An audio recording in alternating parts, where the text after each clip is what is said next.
We do not own the rights to anything or any music that's heard during the duration of this podcast. Also, a lot of these shows will have explicit content. So if you are not a fan of any cursing or profanity, you may want to walk away, but that does not mean that every show will consist of such.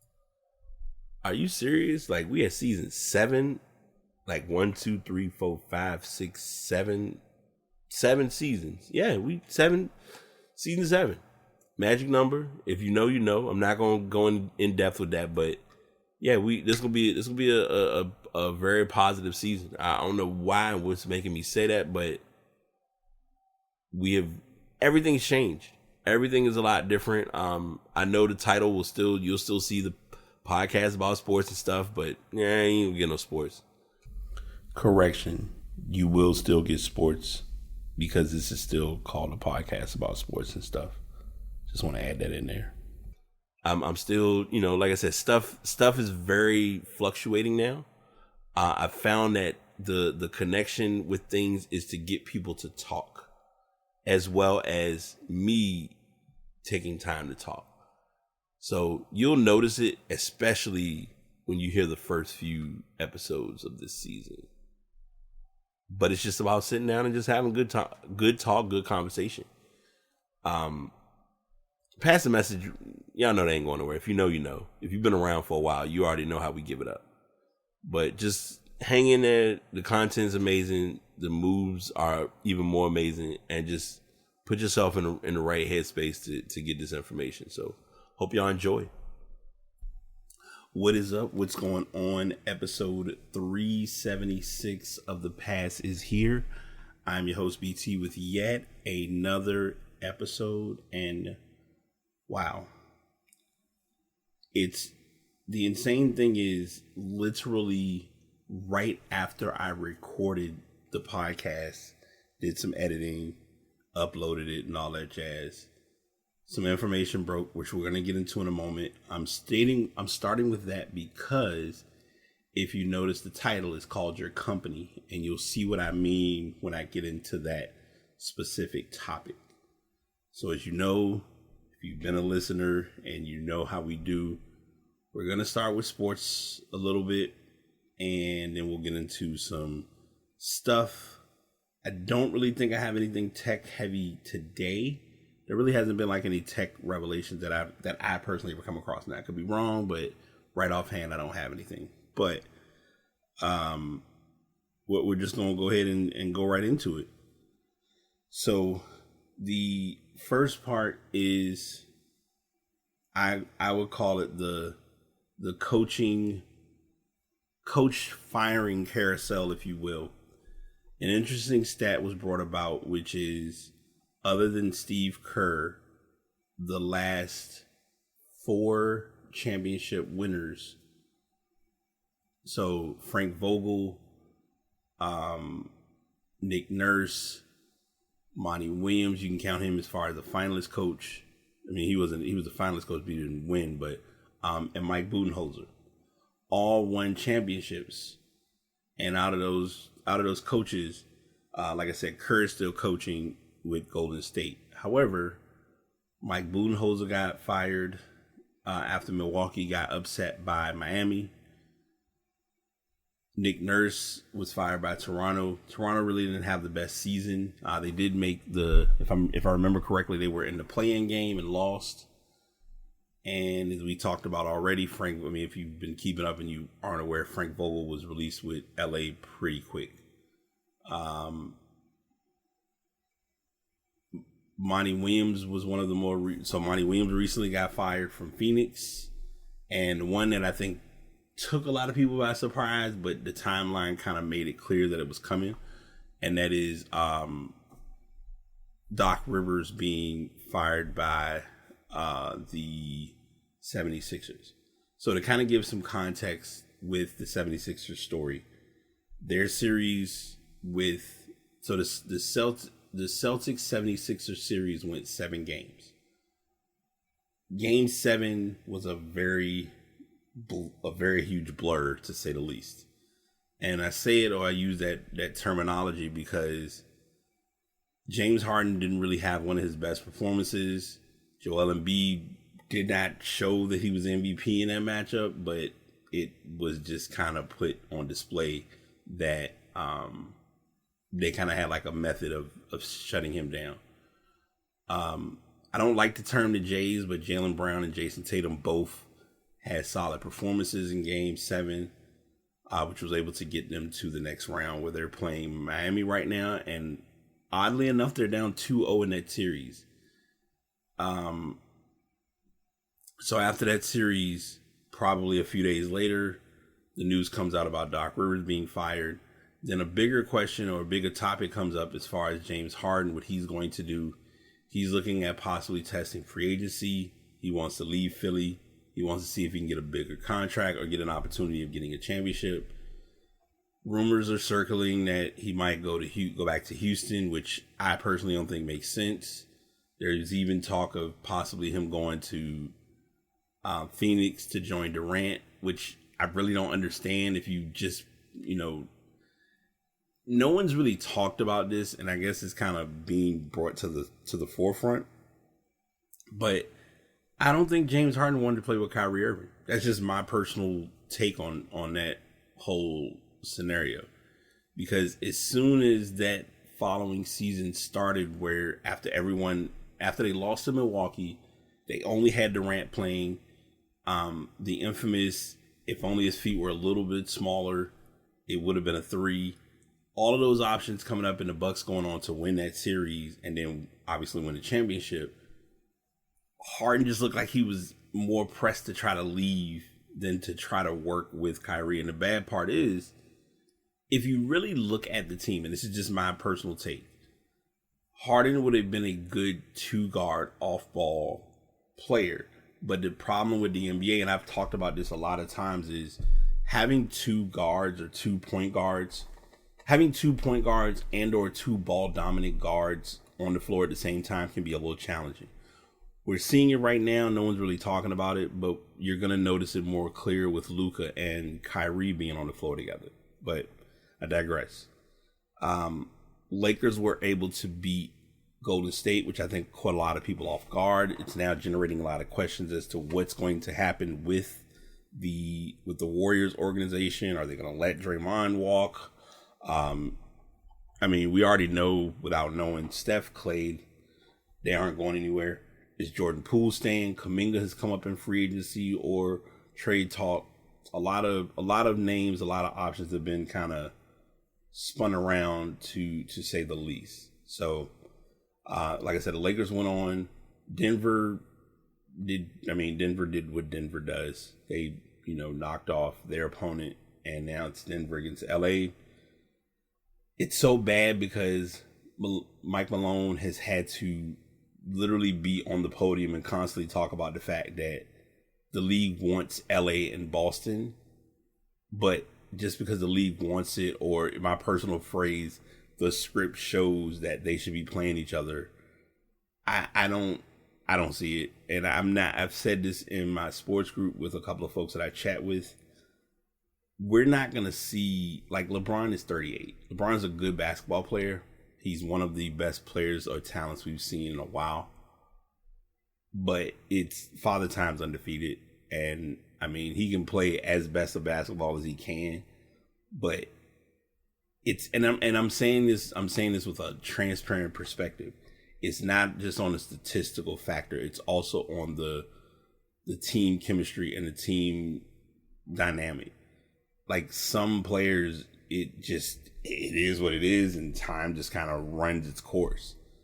Like, the ironic or the craziest thing is when the Lakers got to the conference finals, the first things that were being talked about is, oh, well, if the Lakers win the championship, Russell Westbrook gets a championship, Pat Beverly gets a championship because they were on that team. Technically speaking, I would guess Thomas Bryant would get one too, even though he's in Denver, but it would be kind of like a unique conflict of interest, but not a topic for now. We'll just, like I said, we're watching those series and kind of see how they play out. Like I said, Miami is up 2-0 against Boston. The big talk has been Grant Williams kind of pushing Jimmy to his next level. even down to and that sometimes I think when people make statements and they throw comparisons, it's like let's really check the temperature on what we say before we just throw names into conversations. And kind of looking at the antics of Grant Williams being similar to Dylan Brooks with what he was doing with LeBron. Two different players, similar styles of game to some degree. Bigger difference is Grant Williams is a role player, kind of part of the second unit, and Dylan Brooks was a starter. I think people forget that Dylan Brooks was actually the starter for for Memphis. So it makes it like, I hope, I don't know what's telling me this or how I'm coming up with this, but I have a hunch Dylan Brooks, someone's going to pick Dylan Brooks up in the offseason. I would not be surprised. He's not a waste of talent, and he's actually a good basketball player. I just think the matchup itself, as far as against LeBron, it's LeBron James. I mean, yes, I know I just said he's an older, I don't even want to say washed up, because that's not even where I'm at about it. I think it's just more his movement, like 2023 LeBron versus 2003 rookie LeBron are two different people. And that's expected because you're supposed to change with time. We've watched it plenty of times with players. Once they play the game for a period of time, you break away from, okay, instead of me trying to work very hard for baskets, going to the basket, I'm going to create, shoot jumpers, create enough space for myself to get what I need to get going, which is getting the ball in the basket. So yeah, like I said, I think if I'm looking at both series, I would say Miami in 5, Denver in 5. Stretch, I know, probably 100% off, but it's just it's just the temperature that I'm gathering, and the dynamic that I'm absorbing from what I've seen so far with the series. I've talked about the coaching. I've talked about the playoffs. I'm probably in a very unique space to talk about this at the midway point, or the borderline transition of stuff. Like I said, stuff wise, we won't really be doing much tech, but I have a few thoughts that I'm gonna give some ideas and topics or input about. But the Ja Morant situation, if you've been under a rock and you haven't really kept up, one of his friends was on live. They were in the car playing music, and while the music was playing, the guy was panning the camera back and forth to himself and to Ja. And as he turned it to Ja, there was a point where Ja Morant had a gun and happened to be having it aimed up, and it was seen. And then the person who was live then suddenly puts the phone on himself, almost like he's looking at a phone for the first time, and kind of almost having to like mute or mumble to Ja, like, yo, we might be in trouble because you're doing the same thing you just did like a couple of months ago. So that's the rundown of what happened. How do I feel about it? So I have a couple of different ways I'm going to come into this. The NBA, whether being an athlete or playing a sport, is a privilege and a luxury. And a lot of people are probably going to be like, well, what do you mean? I mean, what makes it a luxury? Like, you had to earn your keep to get there. I'm like, yes, you did. But they're just as quick as you can be in the league, you can be right out of it in no time. And sometimes I think because we don't look at, I think sometimes when people, and it's almost down to just your everyday, like your job that you do. You can have your job today, everything be good, all is well, and you could go in that following, like, I mean, realistic scenario, I could go be working on a Friday, work from home, everything's smooth. I come in on Monday, hook up my computer, I can't sign in, or heaven forbid, I'm trying to scan my badge to like get in the office, and it's like I can't operate, I can't move around. So things like that can happen so instantly. And with athletes, it's the same way. One decision and everything can just go crazy. The Chris Kaman part, I want to make sure I'm saying this as openly as I can to give people a realistic understanding of what's what. What Chris Kaman did was wrong. We're not going to deny or disregard that, especially following what happened in the incident of why he was doing it. However, Chris Kaman is not a star or a face of basketball. It still wasn't right to do. It still did not make sense to do. If you really go back and look at his career, he didn't have like some lengthy, wild out career. He was in the league, did his couple years, got a couple good contracts, and was on his way. Let's really think about where we're going with this. He is a black male under 25 in a position to possibly become of being in the space of the torch being passed to him in the NBA. Because I know I just talked about it earlier. I'm going to name some guys and we're just going to call it what it is. And I didn't talk about this earlier, but I want to mention this. This contract that James goes for with whatever team, this is going to be the last big contract that James Harden could possibly get because Father Time is waiting. He's like 33, 34. So you're not going to get that kind of money. But why I'm saying him because James Harden, Steph Curry, Klay Thompson, Russell Westbrook, LeBron, Durant, Chris Paul. I could say Kyrie, maybe John Wall, Dame. A lot of these guys we're gonna see. I'm giving all of them give or take 5 years before they are no longer in the NBA or they're going to be. You're gonna see the productivity change in their roles for not only their team but for the sport, which now means the game is being put in position for the next group of guys, the Brandon Ingrams, the Devin Bookers, the Karl Anthony Towns. You could kind of almost say the Jimmy Butlers, the Giannis's, the Luka, the Zion, the De'Aaron Fox, the Elfrid Payton, the Lonnie Walker. So I'm naming those last three guys in the sense of appearance. Like you are a market, like you're a brand, you're a representative of a sport. When you're in tables and when you're in spaces, you gotta operate a specific way. Doesn't justify, it's not right. I don't think it's cool, but it's businesses, things that they specifically want. Unless you coming in with that, if the M is a B, you can talk a little different. And that's all I'm gonna say on that. But I'm saying all those things because right now, and I normally would not do this, but you've left me no choice.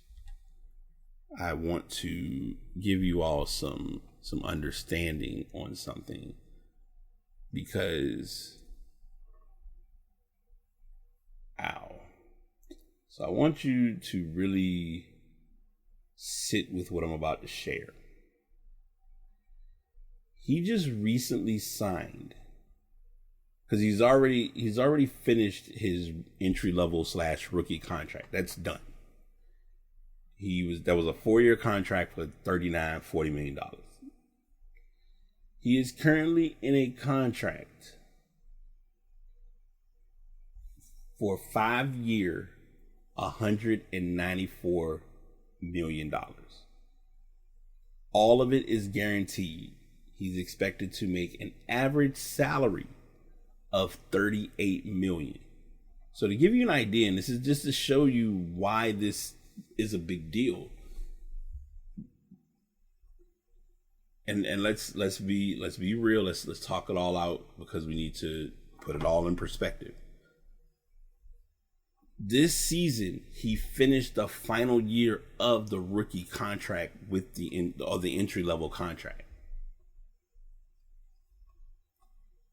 This contract that he's in the midst of, he could possibly not get any of this, depending on what happens, not only with what the league decides to do, with what the Memphis Grizzlies decide to do. All of those things all come into play because for the next 5 years, estimated contract 33 and a half, 36.1, 38.8, 41 and a half, 44. And I need you to understand, 23 years old. I'm going to send this to a friend of mine, and he's probably going to lose his mind I'm hoping he doesn't, if it's, I know pun intended, but if he calls, this might be an impromptu blend in podcast topic, but I don't want to do that. I want to just really get into the meat and potatoes of this. Now, I said all those things because now we're going to loop back to the title of your company. Who you're around plays a big role in how things operate or move. Simplest way I can say it. Now, to add to that, many of my friends know we have very strict guidelines and rules on content or video that's shared. Things will and do and can happen. Everything does not need to be seen online. I will go a step further and say everything don't need to go live. Like you don't always have to be live to, like there are benefits to going live on social media. I am 100% an advocate of that by far. Like a friend of mine, she went live this morning to remind us about, doing the reset. And I'm like, hey, I'm 100% on board with you because it's time to do the reset. But there are some people who will go live just to go live because they have that option to go live. Like I've said this before, not on the podcast, but just as a general verbiage. I want to get to 1,000 followers on TikTok strictly for the fact that I want to start doing body doubling via TikTok to bring more awareness to increasing and enhancing productivity. Will it work? Who knows? But I also want to give it. I'm also open to trying something and, thinking outside the box. And I've seen a couple other people do it and I love when they do it. So just trying something to try out. But to make my point with this, because I don't want to beat a dead horse too heavy with this topic alone. The NBA has every right to make whatever decision they make on how long they suspend him, if they don't allow him to play this season. If Memphis says we're done, we're cutting, we're letting you go. All of it is being put in that onus because, one, like I said earlier, if a person is going to, like for instance, the person who went live, when they went live, you should be letting everybody know, hey, I'm getting ready to go live, y'all. If it's anything you don't want out there known, then let's, clean it up before we start. Like when people come, I've had guests on the podcast and I've made it clear to them when we talk or we have conversations, it's an open dialogue. We can talk about whatever. But if it's things that you don't want said or stuff that doesn't need to be addressed, let's be sure we're open and clear in that dialogue first and foremost. But to add to it, if there is anything that's like, for instance, I would never, I think that's why I'm very selective and very particular when I record, that I don't have I don't like to do live video while I'm recording a podcast because you have no control over what someone says or does or what has to be taken off. If I'm editing a podcast, I can clean whatever up if I have to because I have that type of control. But with a live, somebody could say something, somebody could post something, somebody might stand up and do something, and I'm like, I can't go back and get that caught. Because you could have 5 people in your live, you could have 5,000 people in your live. The 5 people, if one person sees it, that's all that matters. That's it. Like that particular live, I didn't even look at it fully, but it's like even in showing it, I guarantee you there were over 1,000 people in that live specifically due to the fact because it was him.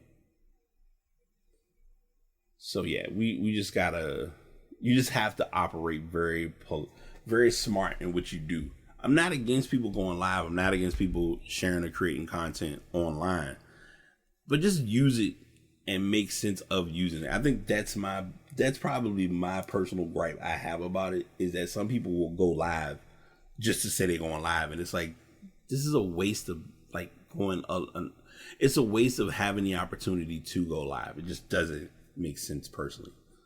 So that's all I have. That's my verbiage and my dialogue regarding the whole Ja Morant story, Ja Morant situation. And I hope, like I said, I'm hoping he understands, or someone close to him can get him to be aware of, like, bruh, you're literally taking money off of your plate as you're doing this stupid stuff. And you gotta be considered and be more aware of the environment or the surroundings, but to each his own. All right, we've sat with that enough. Let's hop into stuff. And like I said again, I'm hoping, those of y'all who've been rocking with the show for a while, just be patient. I know I'm methodical in the madness, but I want to be sure that we, are using, as I always like to say, we're using the platform to its proper perspective. Because I don't want to be like the rest of the media heads and just kind of talk about, oh, it's wrong or it's this. We need to just look at it for what it is, in the raw sense that literally everything does not need to be live. I don't know how else we can say it, how else it can be shared or addressed, but some things just don't need to go live if you can help it. Like, just don't. It's okay. Like, no one's going to have a fit if you don't post said thing in the time that others are expecting you to post it. And that's all I have for that. All right. So the rest of these topics are gonna be very freestylish, but they're gonna have some context to it. Before I forget, because I do have a story, because I forgot I did actually get I did get some information on one story. So this is a tech topic. I won't say unfortunately, I will say thankfully, this is a tech topic that I'm going to get into. Twitter will have competition from Meta as to what Twitter is doing.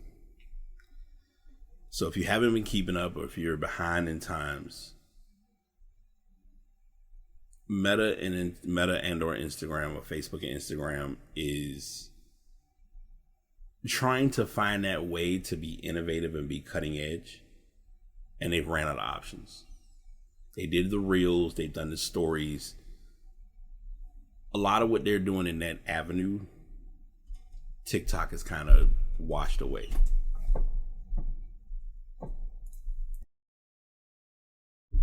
All right, we had a little bit of a break or a pause there, but we're back. And yeah. So Meta is creating their version of Twitter, which is going to be called Barcelona, which I'm not going to lie to you, I don't know where they came with that name from. I mean, I get the reference of the country, but why? Like, it's like Instagram getting desperate. Instagram and Facebook. Okay, this is probably gonna sound bad, but it's where I'm at. If we're really breaking this down, hang on a sec.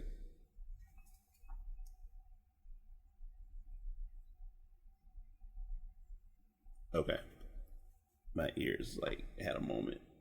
If we're really breaking this down,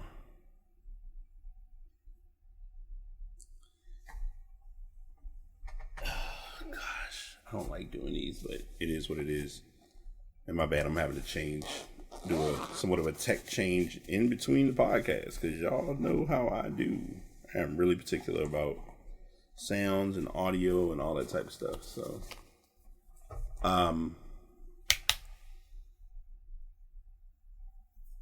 Facebook is like the grandparent or the grandmother, the grandfather of like social media, right? And what I mean by that is it's not what it once was, but it's still gonna be around for quite some time. Instagram is the son or daughter. Twitter is like the cousin, the distant cousin. And I would say TikTok is like the newborn / grandchild. And you notice it in how they all function and how they're utilized. If we were to have an open dialogue as far as data treatment, app maintenance, app consistency, you'll notice a difference in each one. Prime example, Facebook is predominantly gone away from you looking at a profile in chronological order. Same with Instagram. TikTok, we never had that feature, so we're not missing it. Twitter still has it, but Twitter's also like finding their unique way of, hey, before we get you to the people that you follow and what you actually want to read, let's just throw some random profiles in the mix to kind of keep your attention. And they're all doing this like unbeknownst to the end user, because the end user is going to still use the app. They're going to complain about it, but they're still going to use the app, which tells you everything without telling you anything. Before I go into this article, also, Twitter snuck in a feature that is only on mobile, where you can send voice notes via DM. Now that's a good thing, and it's also a bad thing. And so the only reason I'm saying it is a bad thing is because if you have folks that y'all follow each other, the last thing you want is someone to just randomly be sending you a voice note just because. Especially if you don't really interact and or talk to that person on a consistent basis. Because then they're going to look at it and say, why are you DMing me when I hardly even talk to you in general? And they have every right to react or feel that way because you don't consistently reach out or communicate with that person. So it doesn't really work to its proper advantage, in my opinion. But that's me thinking aloud. All right, so Meta's Twitter competitor is moving closer to launch with selected creators now being briefed on how Instagram's text-based app, tentatively titled Barcelona, will function. As you can see in these images shared by, in case you missed it, Leah Haberman, the new app is essentially a simplified version of Twitter, more aligned with a chat-based feed. That's deliberate because over the last few years, more conversations on IG has switched to DMs, with the main feed becoming a discovery platform as users move away from public posting activity. With this in mind, the new separate app is designed to be like a giant group chat that anybody can join, which is similar to Twitter in concept, but with a more Instagram-specific tilt.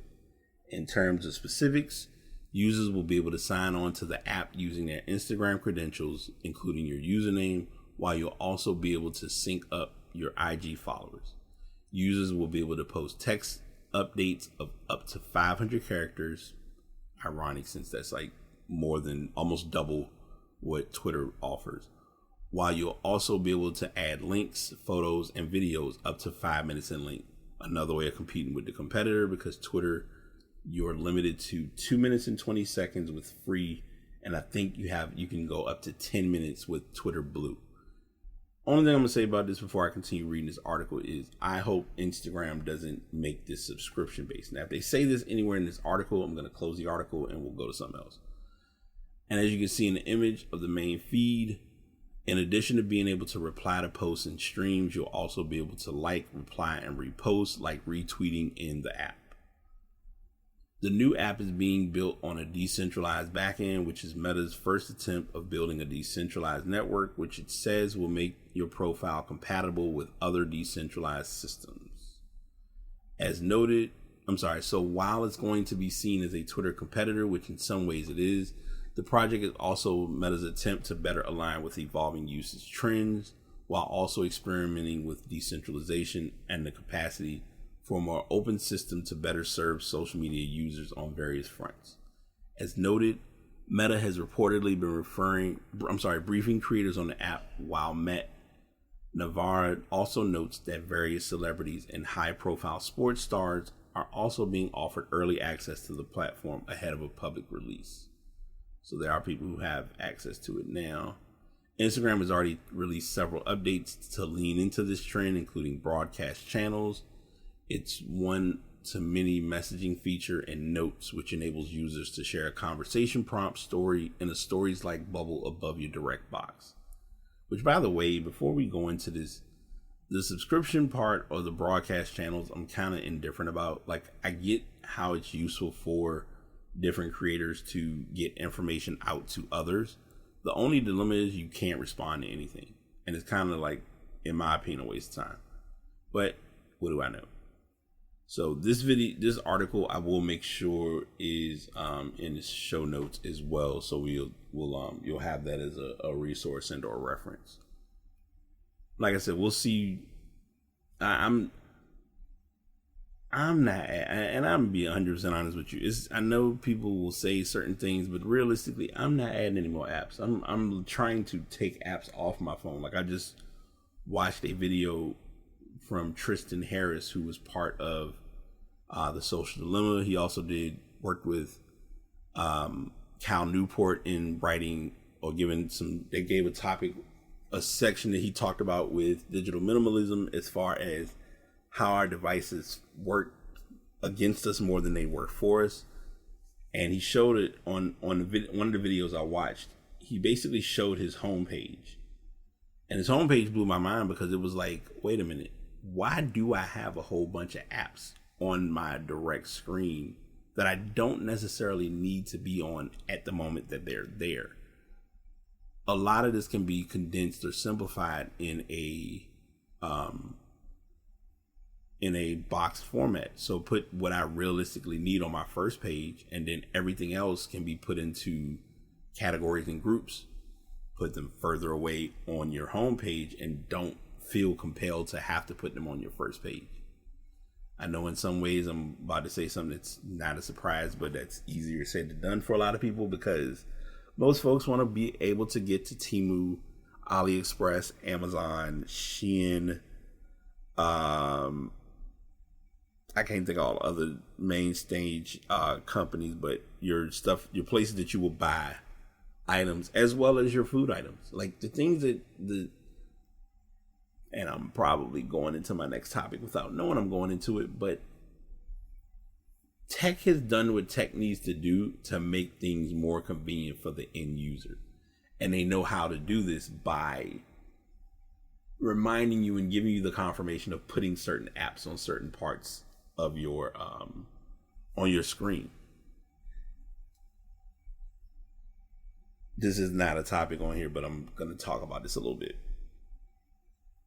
Be very aware of how apps pay attention to your trends and your movements and motions, because what they're going to do is they're going to send you, the apps themselves are going to send you notifications about certain things. Like, I think yesterday was like National Pizza Party Day, which I didn't even know was a thing.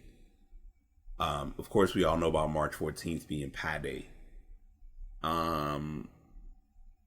But they will send you those notifications via app notification. They will send them via text if you have text subscriptions set up. And most importantly, they will send them by email, because some people will still have the email option set as, oh, let me check this email for this company, and oh, here's this ad, or here's something that I could possibly buy. So companies, even though you may not think it, they know what they're doing. I'm rolling today, and I got a hunch. I know what I'm gonna have to do, and I don't want to, but I need to. And it's funny because the last part of what I'm gonna share will kind of go into this. A lot of my friends and a lot of people who I converse with from time to time have said these words, or this has become a topic. And I think this is something that, whether we realize it's impactful or it's important or not, it can find a way to be impactful on us without us knowing it. And that is to be seen.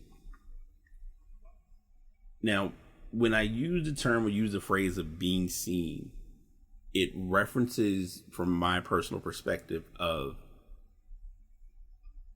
folks noticing you in what you're doing. It's not like it's not seeking validation. It's not looking for accolades for everything that you're doing. It's just someone noticing that you've gotten something done. So yeah, it is somewhat of an accomplishment based thing, but it's not like, hey, let's stop and go out to eat because you blah blah blah blah blah, this, that, and the third. No, it's not on that level. It's more so a person being aware that you're doing the right things to get yourself in a better position, even if you don't think you're where you think you should be. And sometimes I think because as people, we're so wound up in like this go, go, go attitude that we really don't take the time to look at what we've done or what we're doing, because it's not immediately noticeable to us sometimes. And in some cases, that can become or be very challenging on our mindset or on our emotion. So I'm saying this is just a blanketed statement, but I'm saying this because I really want people to sit with this and remember, you are seen even if you don't think you're seen. And you're noticed in ways that you may not even realize you're able to be noticed. And a lot of it can be due to the fact that if you're in consistent, constant go, go, go mode and not really taking that time to like stop and enjoy those moments where you have an opportunity to be seen, it can be a challenge without you knowing that it's a challenge. And that's kind of my best way that I can verbiage that without it being too overwhelming or overbearing, I guess you could say. So that's what I have for that. I'm gonna do these together because it's just it'll make sense. Actually, you know what? I'm gonna say I got something better. I'm gonna save this part last. I'm gonna talk about digital adjusting real quick. Personally, especially this week, I have began to start a digital adjustment. And I've talked about it before. I'm reading the book, The Digital Minimalism by Cal Newport. I'm in the early part of the book. I'm learning how to invest more time in reading, because even someone was telling me the other day, which I was like, yo, I got mad respect for you. And she's been on, Maisha's been on the show before, because she said she had read like 8 books already this year. And I'm like, bro, I haven't even read 1 book. And I'm like, what am I doing? But a lot of it is allowing distractions to get in our way. No pun intended, Jill. You can't get in the way of what I'm feeling. And what I'm feeling lately is that I need to read more. I definitely need to give more books and more information its worthwhile attention, especially with what I'm trying to work on. It's nothing against, like, if you want to check your phone for something real quick, that's one thing. Or if you need to for a job, that's something, understandable. But there are some times at some points in our lives that we need to really just have the phone in. I'm going to talk about this because this is a very interesting yet realistic truth. Before iPhone did the update with the profiles, my phone lived in Do Not Disturb, like lived in it. And this was even with me running my business, because I did not personally feel the need or urgency of being available at all times. I didn't feel that it was necessary. The ironic part is, and this is how technology works against you without you knowing. All of the profiles that I have set up on my phone are all on my computer, because everything, the ecosystem, the cross integration, all that type of stuff. Why I'm saying that is because we have more power to what we can or can't do or control with our devices.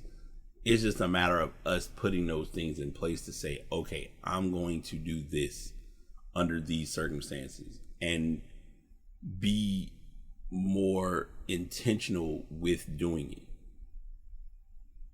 Quickest way I can explain this without going in depth is place your phone in airplane mode If you need it to be on for calls or for phone calls or contact points, turn on Wi-Fi and give your phone the ability to do Wi-Fi calling.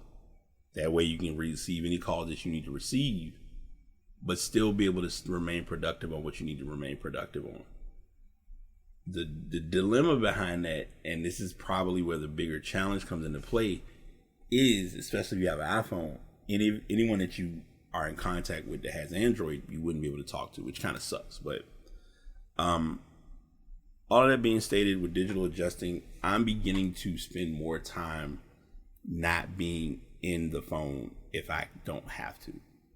It's an interesting observation because I've talked about this before. There was a company I worked for, I won't say where they were very like no phones. Like you could not have a phone on the floor.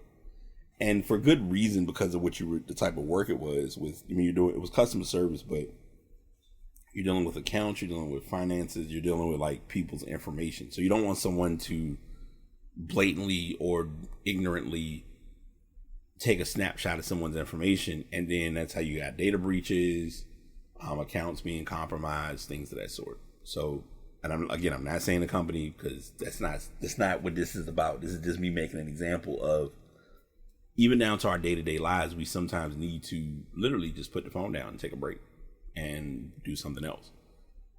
It was a post that I found, ironically, that stated, it was a post that I put up, and it's reminding me to get back to it, which is 10 ways to connect to your inner child. Play your favorite band or music from childhood. Walk barefoot in the grass, color or draw. Time yourself doing a mundane activity. Try to beat your time. Watch a funny video. Write a letter to your 10-year-old self. Ask a kid in your life for advice. Schedule 10 minutes of do nothing time outside. Love that one. Go on a walk and look for treasures, and jump rope.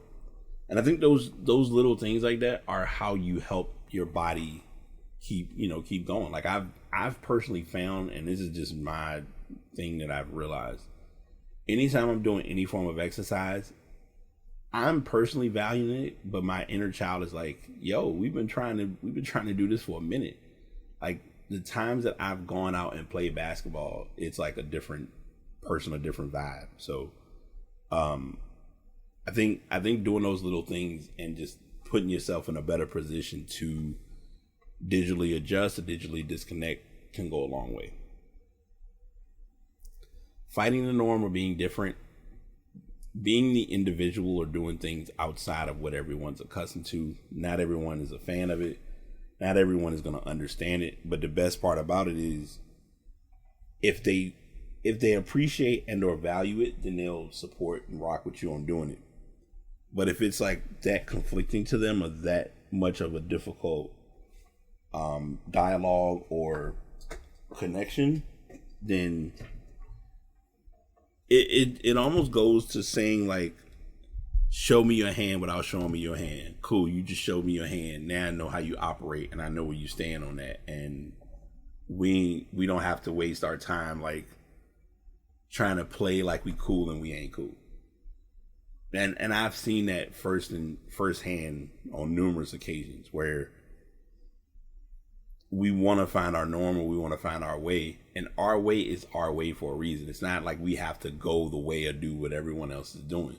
You sometimes have to be different, and being different can become more challenging to other people. Like, everyone has their belief or their views on what they do. We don't all have to run and rock to that same belief. There's a reason why there are multiple religions, there are multiple beliefs, there are multiple views. But a lot of times folks will look at it as, if you don't look at it how I look at it, then there's a problem. And it's like, is it a problem, or is it just you being specific and you wanting it to be the way that you would like it to be? Like, you gotta be a little lenient, a little flexible with it in some manner. That's just my 2% take on it. Pass the message, and we're gonna wrap up. I want you to do two things today. And it's funny because I'm looking at my paper Look at my notebook like I got like a essay written, and it's literally just like my outline, but I'm reading it almost as if it's a written paper. I want you to do two things today. I want you to invest in your business, and I want you to invest in yourself. Now, the investment for both yourself and your business does not have to be non-monetary. I mean, does not have to be non-monetary. Does not have to be monetary. Does not have to have like a money or a numerical value behind it. It can be time. It can be effort. It can be any simple thing that you can do that will confirm that you're investing in your business, but most of all, investing in yourself.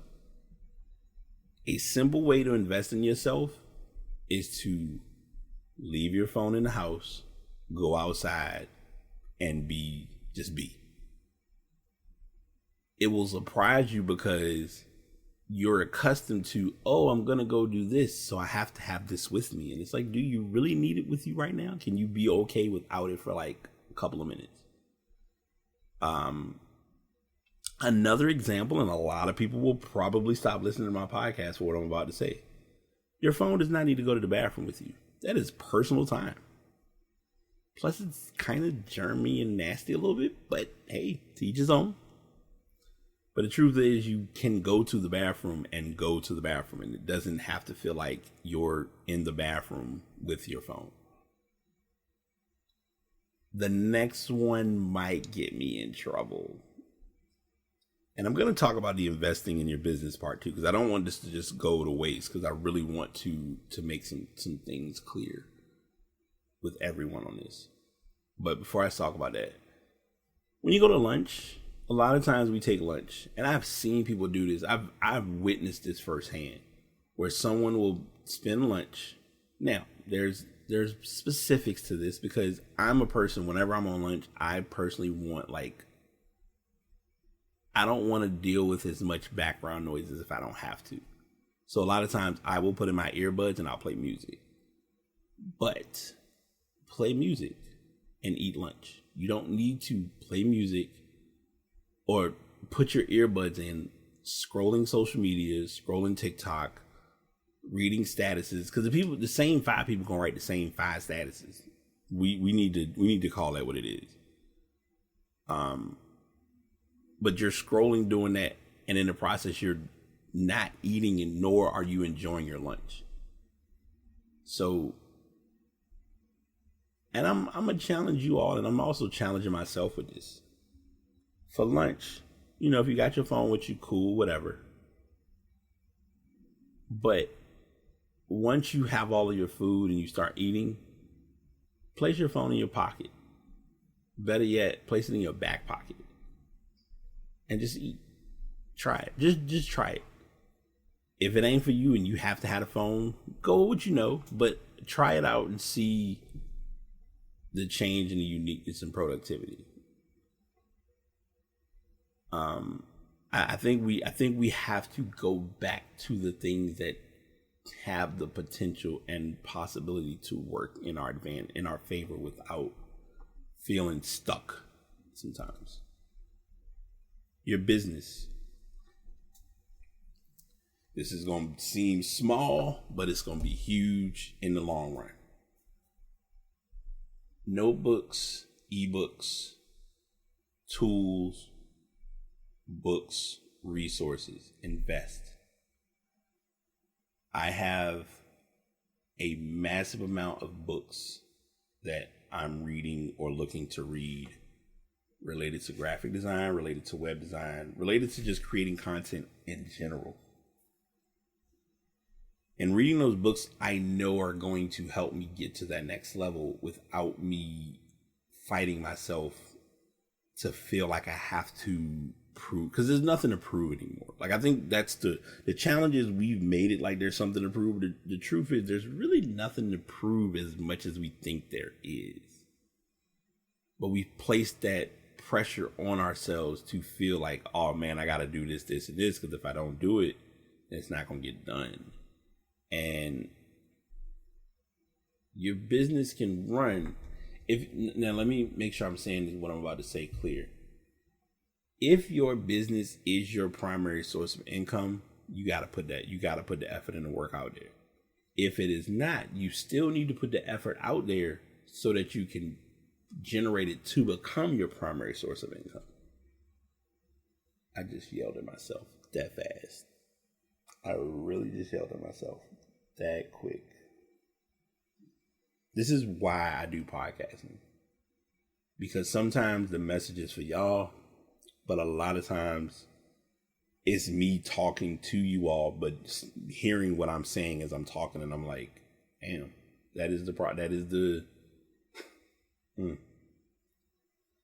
All right. Pass the message. Do the business. Invest where you need to invest, but make sure the investment is going where it belongs. If the investment is not being put into the right place, that's step one. The investment has to go where it needs to flow. It needs to go where it's intended to flow. There we go. Your investment needs to go where it's intended to flow. And that applies to both your business and yourself.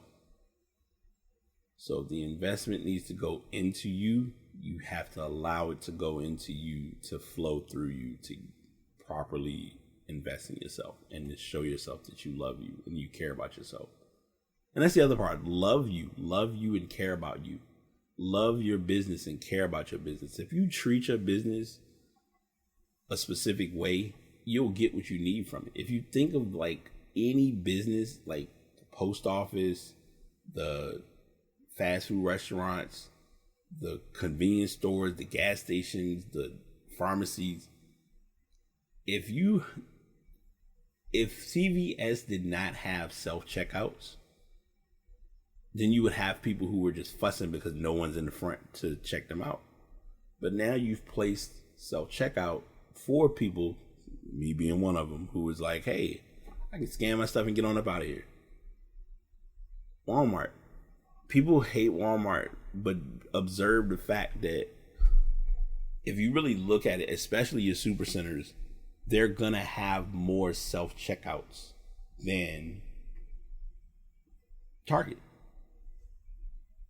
But there aren't, but also the footprint is a little bit wider. And if you really look at both stores, you notice it. It's like the footprint for Target is pretty big, but it's nothing like Walmart. You got to sacrifice on the customer service end or the personalities, because if you don't know what you get when you go in there, you hit. But that's all another dialogue. But convenience and simplicity is the name of the game. What you want to go into something is how you will allow it. What you want to flow through something is where you allow it to go. How something travel is how it's going to move. If your water is intended to flow downward, but you put you put something to impede it on properly flowing, it's going to stop and it's going to back up and not flow properly. So I hope you all have enjoyed this podcast. I know I went into quite a bit, but I really wanted to make it clear where we are and what we're doing. Oh, and by the way, before I forget, I want to share this because I've been doing the videos on TikTok. I'm going to do my new one today because I've been slacking on that, but we'll talk about that later. I'm still doing my 100 days of coding, and I'm also doing my 90x goal or 90x goal planner or goal challenge or action plan challenge, whatever. The action planner has been helpful. I got everything where I wanted to be. Once I finish recording, I'm going to look for the specific pen that I did purchase for the planner, because I have two of them. And I mean, I got the other one, but I want to make sure. I think things are like trying to split on purpose for a reason, but we're not going to even think about that. And like I said, starting tomorrow, it's going to be very business heavy, and just kind of making things work for where they need to go and what I need to do. And some of my routine will and must change accordingly. So that's what I have for that. And until next time, I will catch y'all on the flip side. Oh, that's it. I'm keep saying that I'm done and then I forget. I do have a returning guest who will be on in a couple of weeks. We have finalized that, and I'm looking forward to that meetup. So I'm pretty excited to have her back as a guest. And we got it's literally it's kind of divine timing, but it's kind of also ironic because literally I think she was on the show like 3 years ago. So yeah, we'll talk through that as we arrive. But in the meantime, in between time, I will catch you on the next episode. Peace. Another episode is completed. Thank you all for listening. If you want to check out the podcast, you can go to buzzsprout.com. If you're looking to do podcasts, you can go to buzzsprout.com. To get to my podcast, you'll go to the pastbtpod.buzzsprout.com. If you're looking at getting a microphone, I always suggest getting the Blue Yeti X. That is the microphone that I use. If you're starting off and you need something more affordable, Samson Meteor, it's a worthwhile investment. And there are other microphones that are going to be simple enough. My big suggestion I tell everyone whenever looking for a microphone, be sure that your microphone has the ability to have you listen to your audio or listen to yourself as you're talking. It will make a big difference in your editing and your podcast. Also, most importantly, and I tell people this is a tip offline, but I'm giving this in the final listen or the end of the show. Drink water while recording, and also just drink water in general. But drink water while you're recording, and the reason why, you'll be surprised. All right, see y'all on the next show.